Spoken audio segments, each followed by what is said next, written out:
आप लोग। तो IOQM जिन लोगों ने दिया था, और जो हमारे कमेंट सेक्शन में मैंने कुछ कमेंट देखे थे जिसमें लोग रिग्रेट कर रहे थे 1 नंबर से कट ऑफ रह गई है या 2 नंबर से रह गई है, उनके लिए एक अच्छी न्यूज़ है। इनफैक्ट सभी के लिए अच्छी न्यूज़ है कि RMO की न्यू कट ऑफ आई है।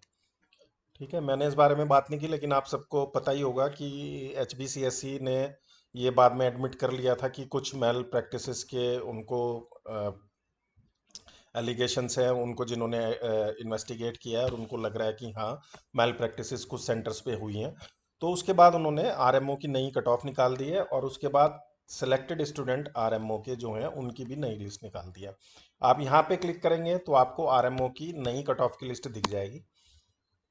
यहाँ पे आप देखें कुछ कुछ जगह पे कम हुई है क्लास 11th और 12th के लिए, अपने अपने रीजन की आप देख सकते हैं। जैसे आई थिंक दिल्ली वाली पहले 39 थी या 38 थी, अभी 35 हो गई है। यूपी की 26 है। ये एक्चुअल लिस्ट है, इसमें आप देख सकते हैं अपने रीजन कोड के हिसाब से। ठीक है, जैसे राजस्थान के रीजन कोड 2 है, यहाँ पे 10 भी है और 01 भी है। तो आप ये देख सकते हैं कि अभी कट ऑफ कितनी वेरी हुई है। पहले शायद ये RJ10 की कट ऑफ 38 थी, अभी 34 हो गई है। तो कट ऑफ सब जगह की मेरे ख्याल से कम हुई है सभी क्लासेस के लिए, कुछ जगह की सेम रही होगी। और जो नए स्टूडेंट मतलब जो अभी क्वालिफाइड हुए हैं RMO के लिए, सिलेक्टेड स्टूडेंट, उनकी लिस्ट यहाँ पर है। इसमें आप अपना रोल नंबर डाल के देख सकते हैं। ये लिस्ट आ गई है, ये सब लोग RMO के लिए एलिजिबल हैं। एक लिस्ट उन्होंने ये भी बनाई है जिनको कि उन्होंने प्रोबेशनरी स्टूडेंट बोला है, जो कि सस्पेक्टेड सेंटर से सिलेक्ट हुए थे। इनको प्रोविजनली सेलेक्ट किया है RMO के लिए। और RMO का पेपर ये फिलहाल तो दे सकते हैं, उसके बाद HBCSE डिसाइड करेगा इनकी परफॉर्मेंस देख के कि ये IOQM क्लियर करने का लेवल था या नहीं है, वॉट एवर जो भी उनका क्राइटेरिया होगा। तो अभी तो उन लोगों के लिए अच्छी न्यूज़ है जो थोड़ा सा डिस्करेज हो रहे थे कि 1 नंबर या 2 नंबर से कट ऑफ मिस हो गई।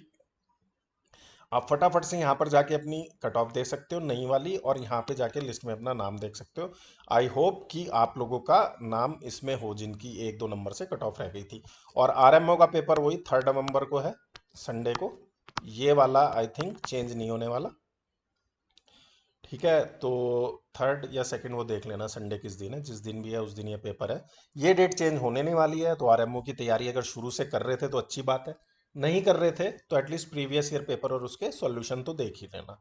तो ये इंफॉर्मेशन अच्छी है एक तरह से, लेकिन थोड़ा सा मुझे डिस्करेज होता है कि IOQM जैसे एग्जाम में भी चीटिंग कर रहे हैं। मतलब क्यों कर रहे हैं चीटिंग? अल्टीमेटली RMO भी में भी आपको अच्छा खासा परफॉर्मेंस दिखाना पड़ेगा। वहाँ तो आपको टीचर भी सॉल्व नहीं करा पाएगा, क्लास का टीचर इस लेवल का पेपर आ जाता है। और मान लो किसी तरह से आप RMO करके और IO की उसमें इनमो में पहुंच गए, तो वहाँ तो आप बिल्कुल ही नहीं कर पाओगे। मतलब मैं किसी को डिमीन नहीं कर रहा हूँ, लेकिन जो इन्विजिलेटर होंगे उनके भी पल्ले नहीं पड़ेगा।